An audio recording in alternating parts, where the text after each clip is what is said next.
पौराणिक संदर्भों के अनुसार पुलत्स्य ऋषि ब्रह्मा के 10 मानस पुत्रों में से एक माने जाते हैं। इनकी गिनती सप्तऋषियों और प्रजापतियों में की जाती है। विष्णु पुराण के अनुसार ब्रह्मा ने पुलत्स्य ऋषि को पुराणों का ज्ञान मनुष्यों में प्रसारित करने का आदेश दिया था। पुलत्स्य के पुत्र विश्रवा ऋषि हुए, जो हविर्भू के गर्भ से उत्पन्न हुए थे। विश्रवा ऋषि की एक पत्नी इलबिरा से कुबेर और कैकसी के गर्भ से रावण, कुंभकर्ण, विभीषण और शूर्पणखा पैदा हुए थे। सुमाली विश्रवा के श्वसुर व रावण के नाना थे। विश्रवा की एक पत्नी माया भी थी, जिससे खर, दूषण और त्रिशिरा पैदा हुए थे और जिनका उल्लेख तुलसी की रामचरितमानस में मिलता है। दो पौराणिक संदर्भ रावण की स्थिति को स्पष्ट करने के लिए जरूरी हैं। एक कथा के अनुसार भगवान विष्णु के दर्शन हेतु सनक, सनंदन आदि ऋषि बैकुंठ पधारे, परंतु भगवान विष्णु के द्वारपाल जय और विजय ने उन्हें प्रवेश देने से इनकार कर दिया। ऋषिगण अप्रसन्न हो गए और क्रोध में आकर जय विजय को शाप दे दिया कि तुम राक्षस हो जाओ। जय विजय ने प्रार्थना की व अपराध के लिए क्षमा मांगी। भगवान विष्णु ने भी ऋषियों से क्षमा करने को कहा। तब ऋषियों ने अपने शाप की तीव्रता कम की और कहा कि 3 जन्मों तक तो तुम्हें राक्षस योनि में रहना पड़ेगा और उसके बाद तुम पुनः इस पद पर प्रतिष्ठित हो सकोगे। इसके साथ एक और शर्त थी कि भगवान विष्णु या उनके किसी अवतारी स्वरूप के हाथों तुम्हारा मरना अनिवार्य होगा। ये शाप राक्षस राज, लंकापति, दशानन रावण के जन्म की आदि गाथा है। भगवान विष्णु के ये द्वारपाल पहले जन्म में हिरण्याक्ष व हिरण्यकशिपु राक्षसों के रूप में जन्मे।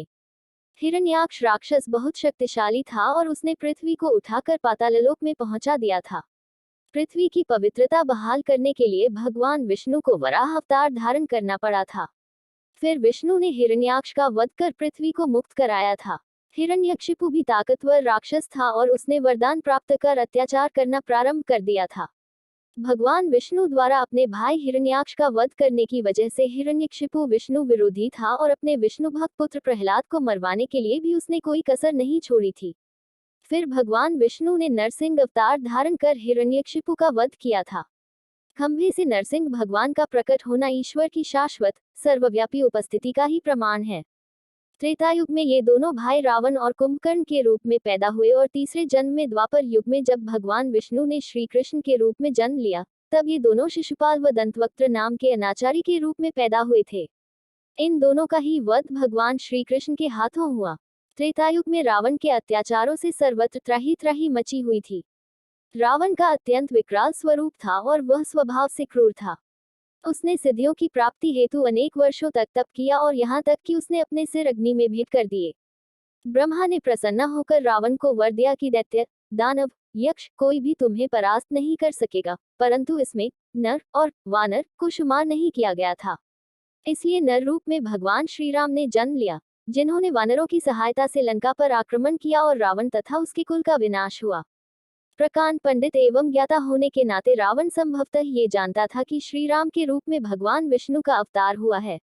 छल से वैदेही का हरण करने के बावजूद उसने सीता को महल की अपेक्षा अशोक वाटिका में रखा था, क्योंकि एक अप्सरा रंभा का शाप उसे हमेशा याद रहता था कि रावण, यदि कभी तुमने बलात्कार करने का प्रयास भी किया तो तुम्हारा सिर कट जाएगा।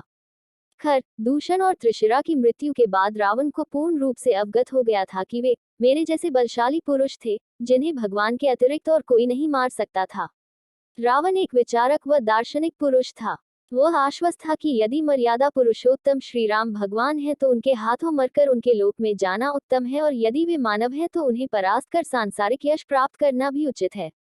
अंततः रावण का परास्त होना इस बात का शाश्वत प्रमाण है कि बुराइयों के कितने ही सिर हों, कितने ही रूप हो, सत्य की सदैव विजय होती है। विजयादशमी को सत्य की असत्य पर विजय के रूप में देखा जाता है। कहते हैं कि भगवान श्री राम ने त्रेतायुग में नवरात्रि का व्रत करने के बाद ही रावण का वध किया था। पुलत्स्य ऋषि के उत्कृष्ट कुल में जन्म लेने के बावजूद रावण का पराभव और अधोगति के अनेक कारणों में मुख्य रूप से दैविक एवं मायिक कारणों का उल्लेख किया जाता है। दैविक एवं प्रारब्ध से संबंधित कारणों में उन शापों की चर्चा की जाती है जिनकी वजह से उन्हें राक्षस योनि में पैदा होना पड़ा। मायिक स्तर पर शक्तियों के दुरुपयोग ने उनकी तपस्या से अर्जित ज्ञान को नष्ट कर दिया था। ब्राह्मण कुल में जन्म लेने के बावजूद अशुद्ध राक्षसी आचरण ने उन्हें पूरी तरह सराबोर कर दिया था, और हनुमान जी को अपने समक्ष पाकर भी रावण उन्हें पहचान नहीं सका था कि ये उसके आराध्य देव शिव के अवतार हैं। रावण के अहंकारी स्वरूप से यह शिक्षा मिलती है कि शक्तियों के नशे में चूर होने से विनाश का मार्ग प्रशस्त होता है। भक्त के लिए विनयशील, अहंकार रहित होना प्राथमिक आवश्यकता है।